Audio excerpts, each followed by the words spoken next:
claim it. We are the light of this world. Come on, let's claim it together. We are. We are the light. We are alive. We are the light. We are alive. We are the light of this world. And we shine. We shine. Just keep right on shining. We shine. Let's shine. And we shine so bright. We shine. We shine. We shine. We shine. We shine. And we shine so I want to take it a little higher. Let's take it up. I am alive. I am alive. Claim it. I am alive. I am the light of this world. Claim it in your own voice. I am alive. I am alive. I am the light of this world. And I shine. And I shine. And I shine so bright. And I shine. And I shine. And I shine so bright.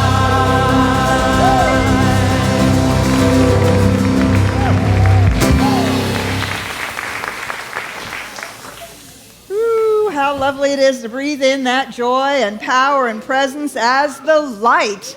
And of course, it's the perfect introduction to this entire Feast of Lights, this festival of lights that we celebrate from here on out through the rest of the year, and we really explore it quite deeply.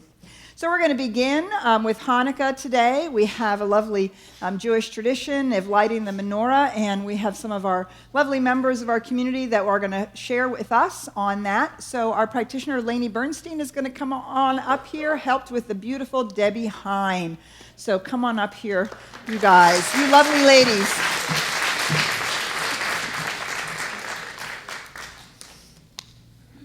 So let's begin by lighting the menorah and saying the prayers that go with it. Baruch atah Adonai Eloheinu melech haolam, asher kidshanu b'mitzvotav vetzivanu lahadlik ner shel Hanukkah. Blessed are you, Lord our God, King of the universe, who has sanctified us with his commandments and commanded us to kindle the Hanukkah light. Baruch atah Adonai, Eloheinu melech haolam, she'asa nisim lavotenu bayamim hahem bazman hazeh. Blessed are you, Lord our God, King of the universe, who performed miracles for our ancestors in those days at this time. And then on the first night, or first day, we say this prayer. Baruch atah Adonai, Eloheinu melech haolam, shechechiyanu vekiyamanu vehigiyanu lazman hazeh. Blessed are you, Lord our God, King of the universe, who has granted us life, sustained us, and enabled us to reach this occasion.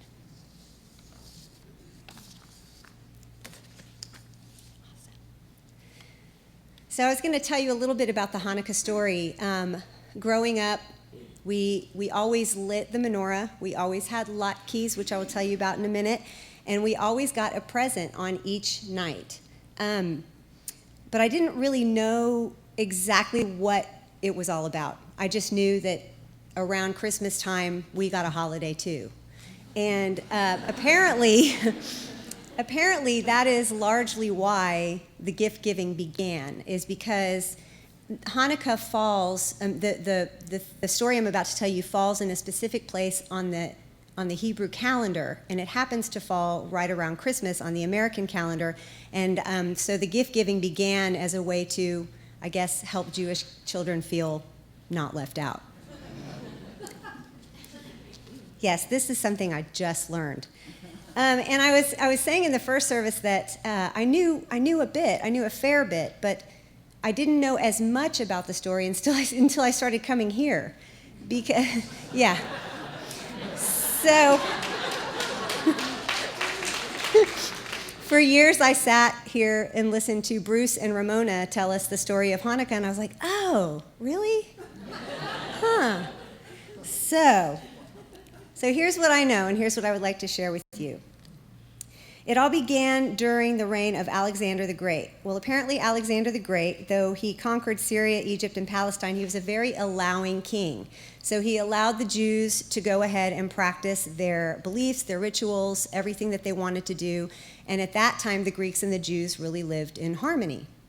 Well, about a century later, another king came along. His name was Antiochus IV.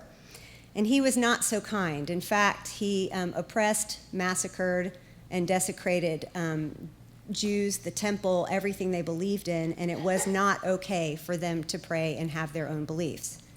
Well, two small groups rose up against him. One of them was the Maccabees, who you've probably heard of, Judah Maccabee. And then there was another group called the Hasidim, and they joined forces together to create a revolt, to bring back, to create a revolution so that they could get the temple back and get all of their rights back. Well, it worked. They succeeded. And at the time of the rededication of the temple, called the Beit HaMikdash, at the time of that, there was only a little bit of pure oil left. Apparently, the oil that was used was defiled, and they couldn't use it. And there was just a little bit of oil left, and there was only enough to burn for one night. And some stories say that they had to spend some time in the temple. They had to hide out there at one point. And the oil actually lasted for 8 days, which is the miracle part of it, because that's exactly how long it takes to create more oil for the lamps, for everything that they needed. So the miracle was that it lasted that long, which is awesome. And so because Jews don't like to glorify war or defeat or anything like that, we are celebrating the miracle of the fact that the oil lasted so long. So you'll notice that on the menorah there's one candelabra piece that is raised above the other ones. That candle in particular is called the shamus, which means the servant. It's lit first, and then it lights all the other candles. And we light the candles from right to left, which is how we read Hebrew. We read English from left to right. So the shamus candle, we were told that we were not supposed to use the other candles during the year for anything else. But if you were to look in your drawer at your home, you could tell which were the candles that you could use for other things because they were bigger than others. And I think that's why the middle one is raised, because not only is it the servant, but it's supposed to be larger than the other candles. So fried foods. Yeah. So one of the favorite things to eat during Hanukkah is called a potato latke, and it's really a very awesome, glorified hash brown kind of like cake thing. And it's really, really good, and my aunt makes the best in the whole world. My family, we don't exactly celebrate Hanukkah when it starts. We kind of do our own thing because we're all over the place, so we get together when we can. And we make latkes, and we play dreidel, and we give gifts to the kids, and that's really what it's all about. There's also sufganiot, which is a Hebrew name for a donut, which is also a nice fried food that we get to eat. I've never personally had a Hebrew donut, but I hear they're really good. So what I wanted to tell you about the dreidel is apparently back in those days it was okay to play games with a spinning top and gamble. That was legal. But it wasn't legal for the Jews to pray. Go figure, I don't know. So on the dreidel, there are Hebrew letters. There's a shin, there's a nun, there's a gimel, and there's a hey. So if you do nun first, it's nes gadol haya shav, which means a great miracle happened here. So they were kind of praying and playing at the same time. Well, the way the game goes is if you land on, for instance, if you land on a nun, that means nit, which is nothing. So Hebrew and German kind of came together to create Yiddish. So some of these words are Yiddish. So you get nothing. So everybody puts something in the pot. I like to use the Hanukkah gelt.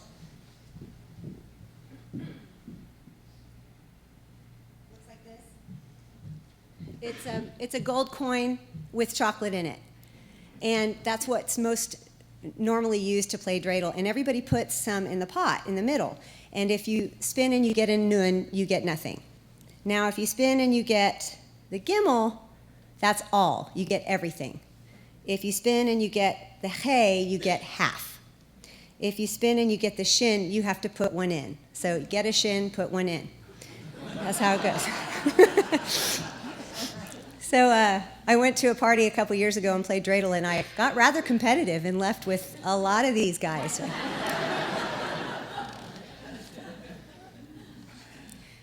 So really, that's about it.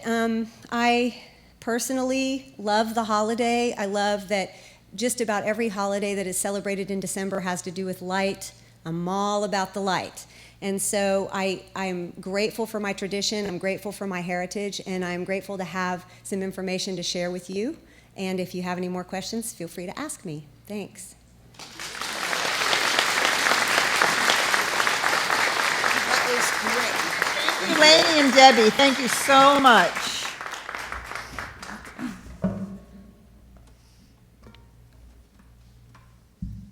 I'd like to share with you a song by Peter, Paul, and Mary. It's a Hanukkah song.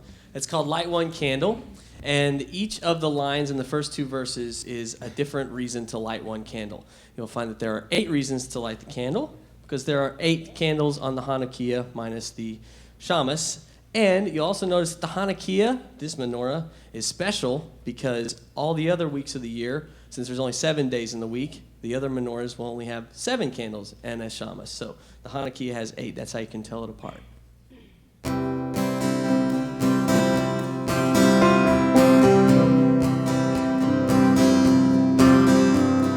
Light one candle for the Maccabee children, with thanks that their light didn't die. Light one candle for the pain they endured when their right to exist was denied. Light one candle for the terrible sacrifice that justice and freedom demand. Light one candle for the wisdom to know when the peacemaker's time is at hand. Don't let the light go out, it's lasted for so many years. Don't let the light go out, let it shine through our love and our tears. Light one candle for the strength we all need to never become our own foe. Light one candle for those who are suffering a pain we learned so long ago. Light one candle for all we believe in, let anger not tear us apart.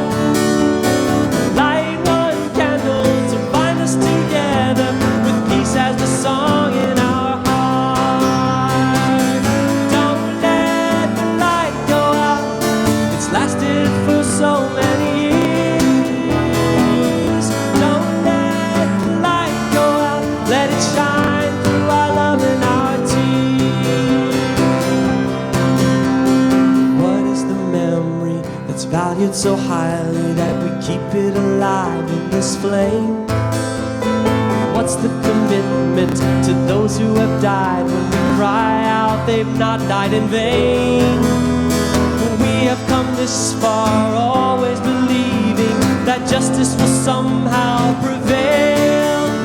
And this is the burden, this is the promise, and this is why we will not fail. Don't let the light go out, it's lasted for so many years. Don't let the light go out, let it shine through our love and our tears. Don't let the light go out, it's lasted for so many years. Don't let the light go out, let it shine through our love and our tears. Don't let the light go out, don't let the light go out. Don't let the light go out, don't let the light go out.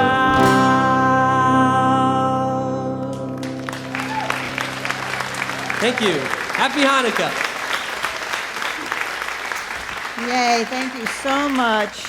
Thank you, Andrew and Bach. Thank you so much. I love that song. It's one of my favorite songs for the holidays, to really remind us that there is this light. There is this light that we celebrate. We celebrate it, of course, not only in December.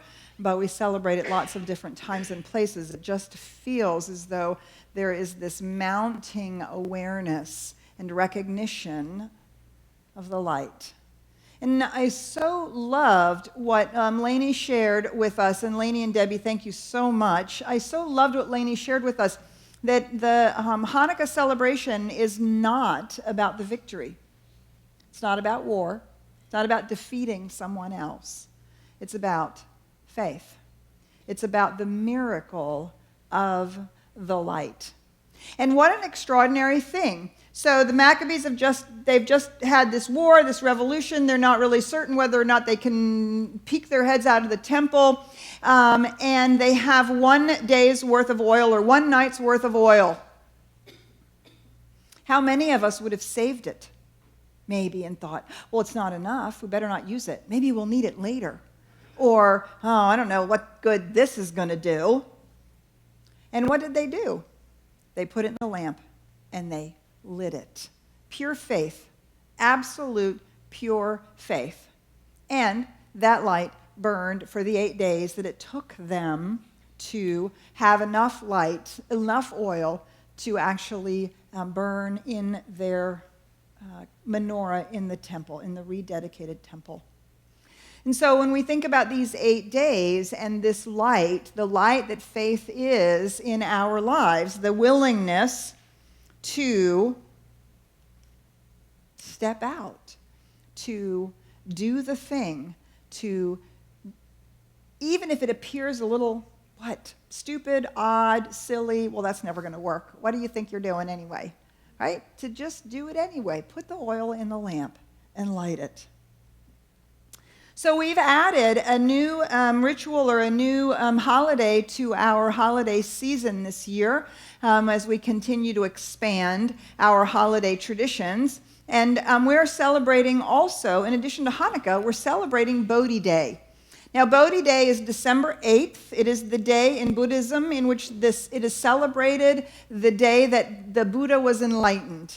And as you may remember the story, the Buddha was originally born as Siddhartha Gautama, and he was a prince. He was a prince. He lived in a palace. Actually, the truth is he lived in a walled city, and he was never allowed to leave the palace and the luxurious grounds on which he was raised. He was kept from seeing anything dirty or not beautiful or not luxurious. He was kept in the lap of luxury. And somehow this was thought that this would really allow him to grow into his greatness as the king that he was going to become one day. Well, as all good teenage boys, one day he was like, I wonder what's on the other side of that wall. And he escaped. He climbed over the wall, and he escaped, and he started wandering through town, and the first thing he saw was somebody who was dead lying on the side of the road. He'd actually never seen a dead person before. And then he saw a beggar. His first beggar, he didn't even know that beggars existed. And then he saw lying on a mat, just as we have in the stories in the New Testament, he saw lying on a mat someone who was ill, gravely ill, leprosy or whatever it is, and was being shunned by the townspeople. He was shocked and appalled by this experience of suffering. He was shocked to see that not everybody lived in the luxury that he lived, and that this was terrible suffering. And he was so distraught by that he decided that he wanted to go on a spiritual quest and end suffering and discover what was this all about and what was there to do about it. And so he began the exploration and the journey. And over years, he moved further and further and further and deeper and deeper and deeper into the yogis and into the practices and into the spiritual quest until he became what's known as an ascetic. An ascetic is someone who absolutely denies anything about the physical body or the physical experience. In Christianity, it's called mortifying the flesh. We have lots of examples of it in many traditions. And in the Buddhist, or it was actually at that time the Hindu tradition, asceticism meant you lived on one bean a day. You didn't wash yourself. You didn't have anything to do with the body. Your sights were fixed on God. The problem with that was that no matter how hard he prayed and no matter how much he denied his body, he eventually became so emaciated that he was on death's door, and he had not yet experienced that sense of the relief of suffering and what was really going on and how he could contribute to that. And as he lay there on death's door, a woman came and found him and took him into her home and nurtured him back to health. Now, as would happen in all good soap operas, they fell in love. They got married. And he went on to become a prosperous merchant in town. He used all of her, good holdings that she had, and he multiplied it, and he got the experience of being a prosperous merchant and having a family and doing all of that. And he still discovered that he did not know how to alleviate suffering or what was really going on.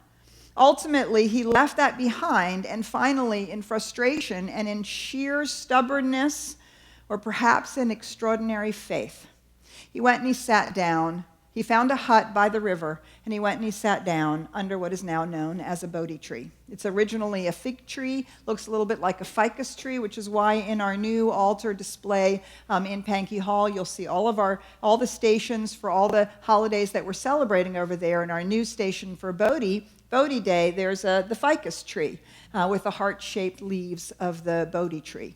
And he went and he sat down under the Bodhi tree, and he said, I'm not going to leave this Bodhi tree until I discover the truth about life and how to end suffering. The story ends with they don't actually know how long he sat under the Bodhi tree, but there was a morning after a long night of sitting in the stillness. There was a morning when he woke up. And I don't mean woke up from sleep. I mean woke up. And in that moment, he understood something about life, about suffering, and about what he could do to move into a new relationship with life. And in Buddhism, they call that enlightenment. So the question then is, what is enlightenment? Enlightenment is a state of perfect knowledge or wisdom combined with infinite compassion. Enlightenment is a state of perfect knowledge or wisdom combined with infinite compassion. And it is the opportunity to know spiritual truth, to experience the all, as we saw on the dreidel, and the none, and everything in between. Enlightenment is an understanding of both the relative mode of existence, the way in which things appear to us, and the ultimate mode of existence, which is actually the true nature of what we are looking at.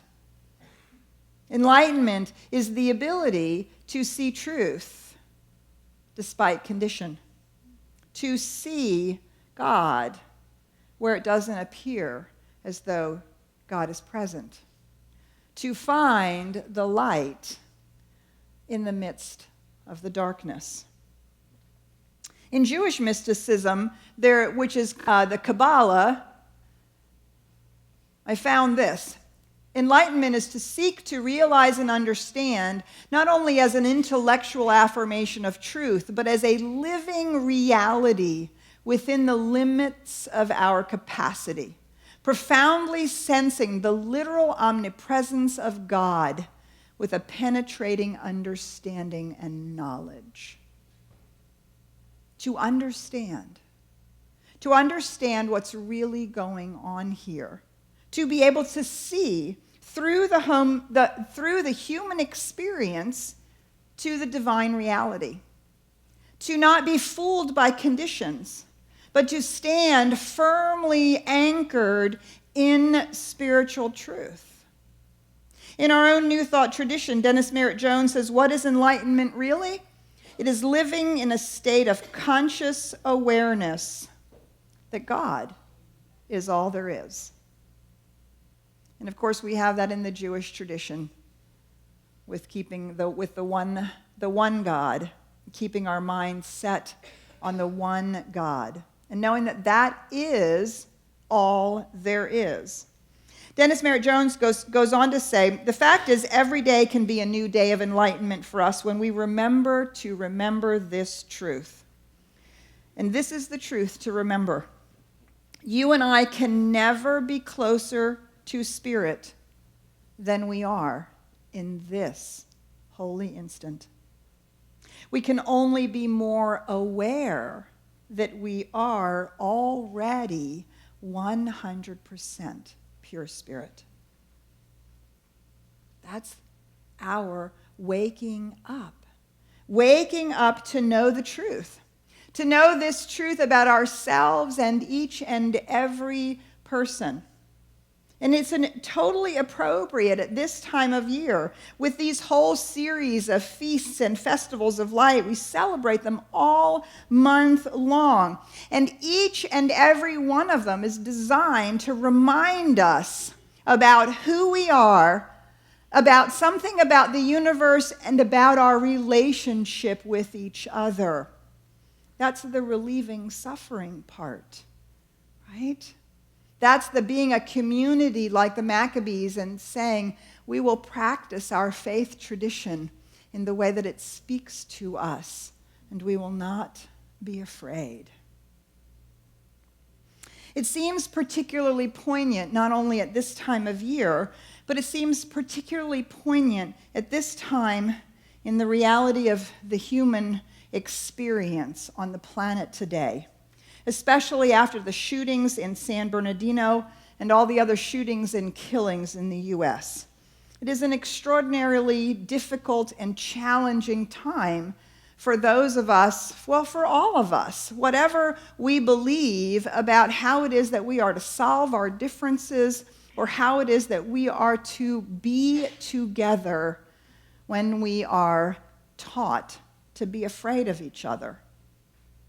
Now, there's a really interesting conversation that's happened on Facebook recently. There's a lot of splashy graphics and things that talk about the mass shootings and in the country, in the United States, and that there are more shootings this year than there are days of the year.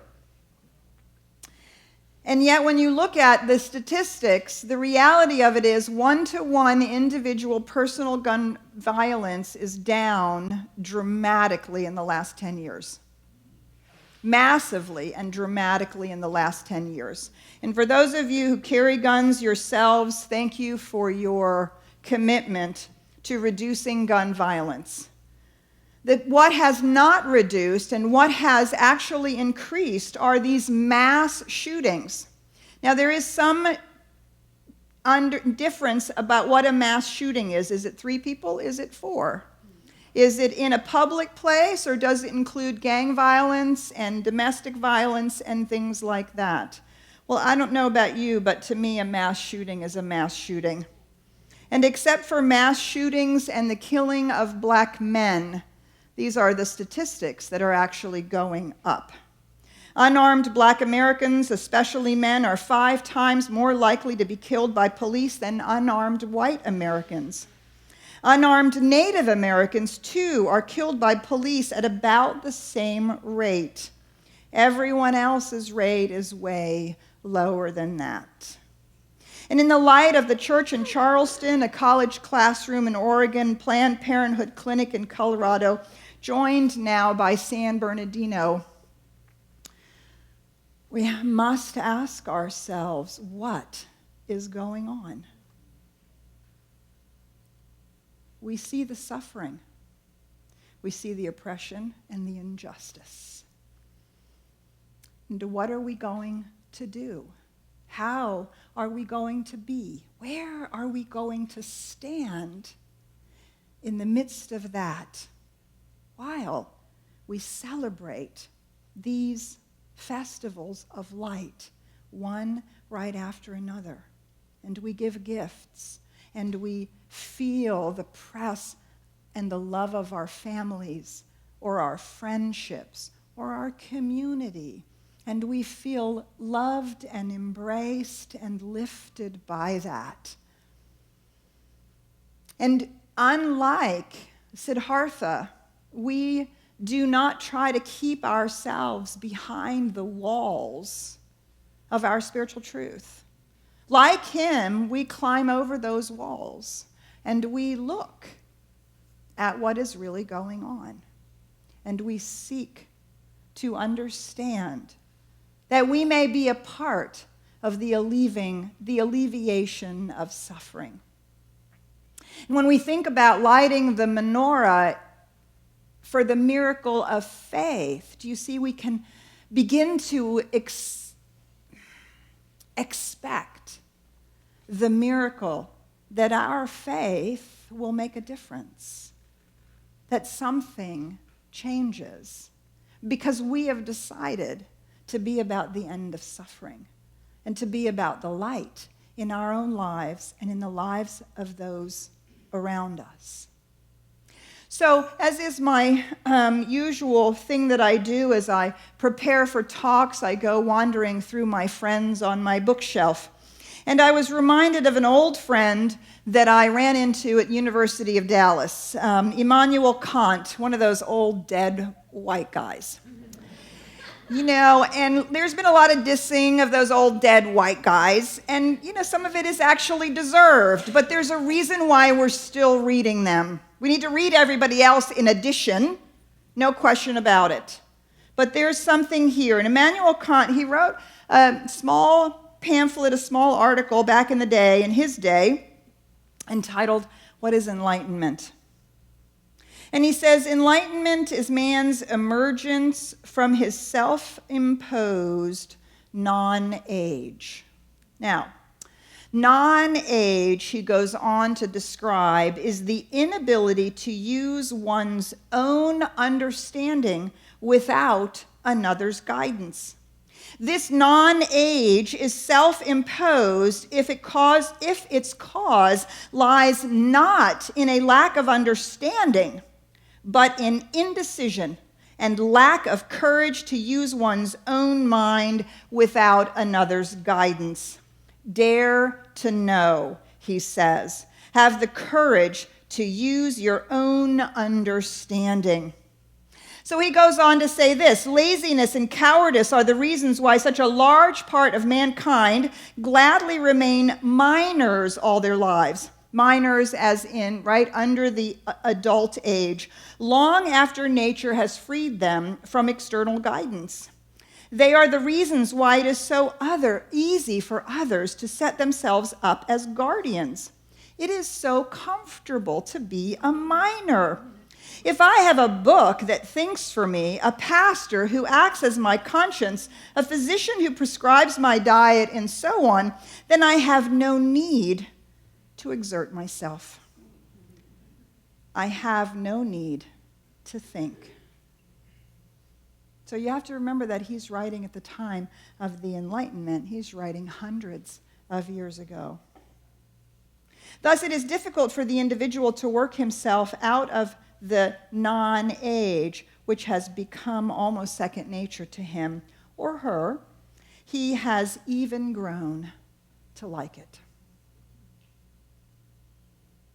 But he goes on to say this. Immanuel Kant believes that it is more nearly possible, however, for the public as a whole to enlighten itself. Indeed, if it is only given freedom, enlightenment is almost inevitable. Because there will always be a few independent thinkers, even among the self-appointed guardians of the multitude. Once such men or women have thrown off the yoke of non-age, they will spread about them the spirit of a reasonable appreciation of each and every person's value and of his or her duty to think for himself. And it is in the being the light together in the experience of civil discourse that allows us to achieve this enlightenment. A public can achieve enlightenment slowly but certainly. This enlightenment requires nothing but freedom. And the most innocent of all that may be called freedom, freedom to make public use of one's reason in all matters. Now, I hear the cry from all sides, and remember, he's written this hundreds of years ago. I hear the cry from all sides, do not argue. The officer says, do not argue, do as I say. The tax collector says, do not argue, pay. The pastor says, do not argue, believe. Oh yes, you should be doing that. Only one ruler in the world says, argue as much as you please, but you must obey. We find restrictions on freedom everywhere. But which restriction is harmful to enlightenment? Which restriction is innocent and which advances enlightenment? I reply, the public use of one's reason must be free at all times, and this alone can bring us enlightenment. Our willingness to see truth that makes sense to us, to see truth despite what we are fed by the media, to see truth despite our fear, to allow our reason to help us understand what's really going on, to see the spiritual reality and to stand in the human experience from the faith of that place. Ernest Holmes says this, ignorance stays with us until the day of enlightenment, until our vision toward the Spirit broadens and casts out the image of a no longer useful littleness.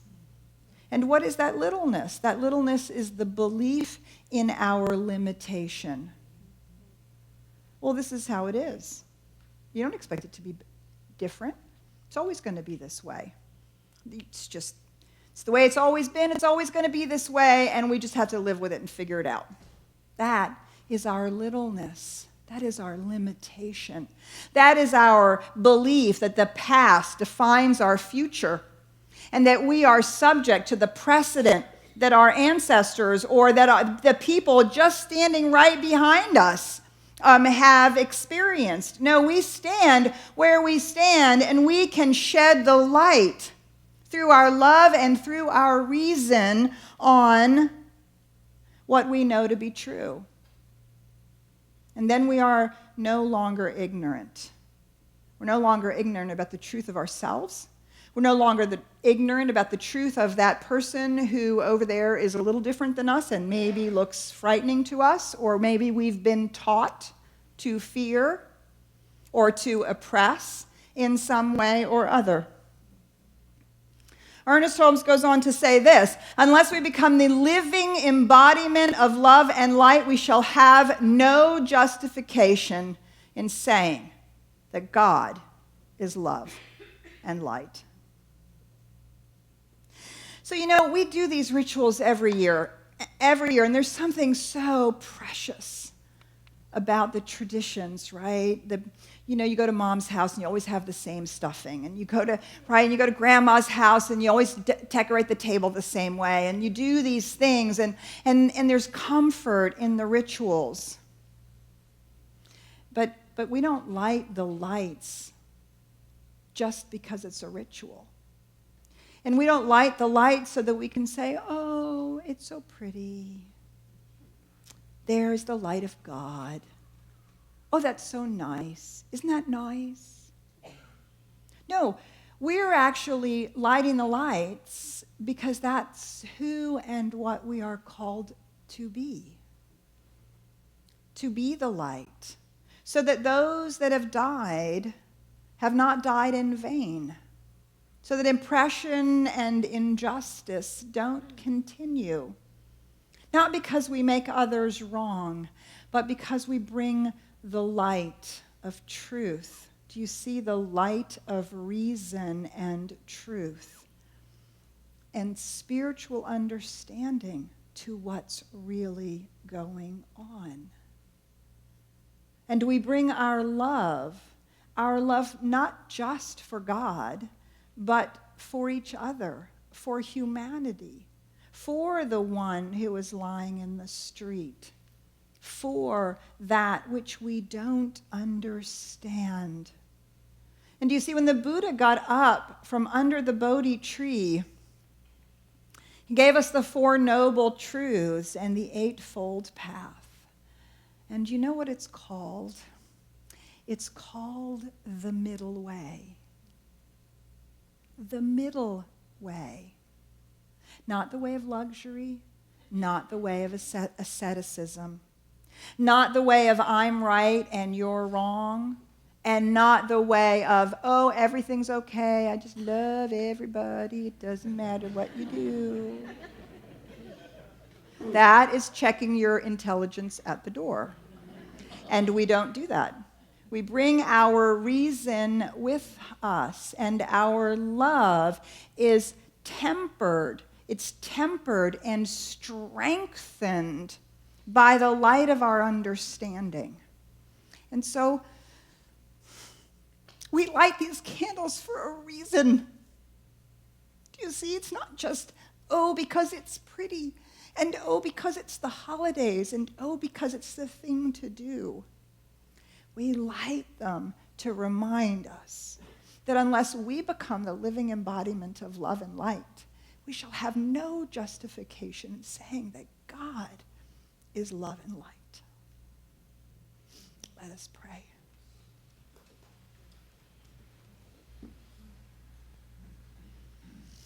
So I just invite you to go within with me now to that place within where we stand in the light of the divine. That place where we feel the radiant love and the arms of life lifting us, holding us. It is as intimate as our heartbeat and as vast as the galaxies. There is a love and a life and a light and a joy and a power and a presence that is the absolute fabric of consciousness itself. We call it God, Spirit, Elohim, the Buddha, Jesus, Allah, Krishna, Great Spirit, Goddess, God, Mother, Father, God, the One. And that one lives and moves and has its being in through each of us, through all of creation. And all of creation is contained within the one. There's nowhere to go outside of God.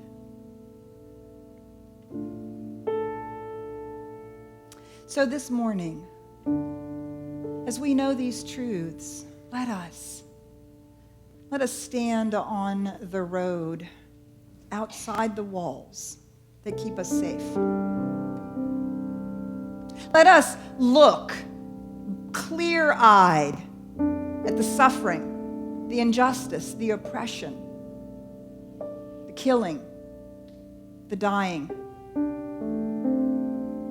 without fear, but with the clear eyes of truth. That light comes from this because we say it will. That love emerges from the ashes because we decide it will.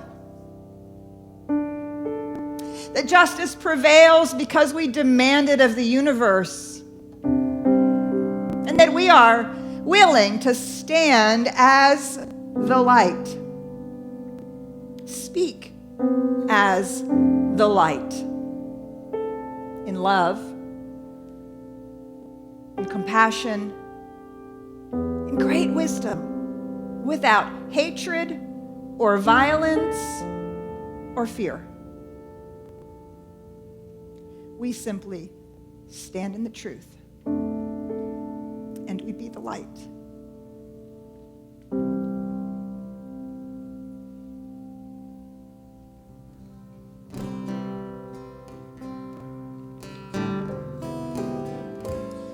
Don't let the light go out. It's lasted for so many years. Don't let the light go out. Let it shine through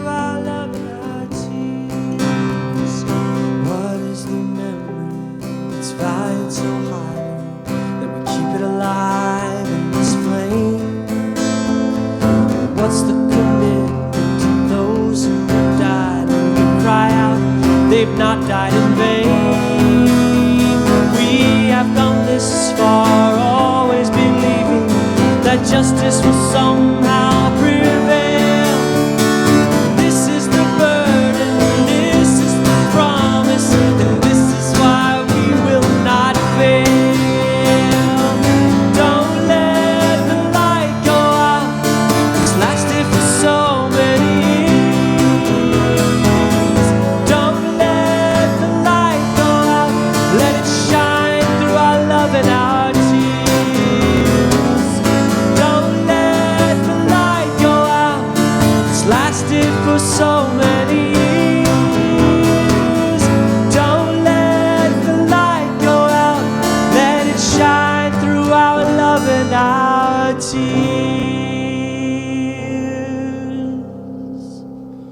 So we're doing something new for the very first time in this community, and you're participating in it. So come on up. Come on, baby. This is all. Hey, how you doing? What's your name? True. True? True. True. This is True. Hi, girl. Come on up. Come on up. We got a few. See, you don't know what happens up there while we're in here. Look at this. Look at the abundance of children. There you go. Come on. Yeah, do something. There you go, Jonathan. You can sit on the steps, whatever. Wow, they're still coming.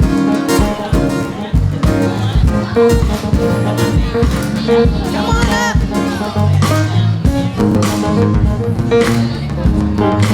Hi there. There you go.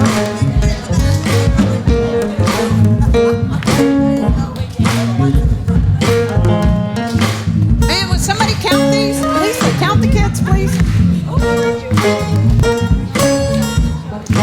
Wow. Okay.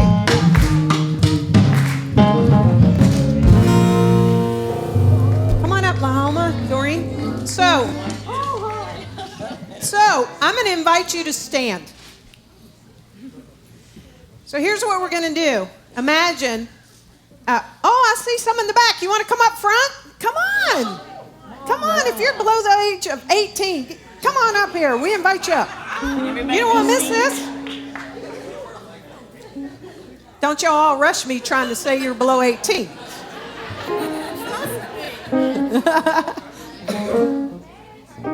All right. Can you imagine if first of all, imagine that you're each of them, but that you were going to participate in something like this at their age. So what I'm going to do is a call and response. We are going to bless these children. So you repeat after me and send all the energy you've got to them so they know who they are. All right? All right. You ready? Yes.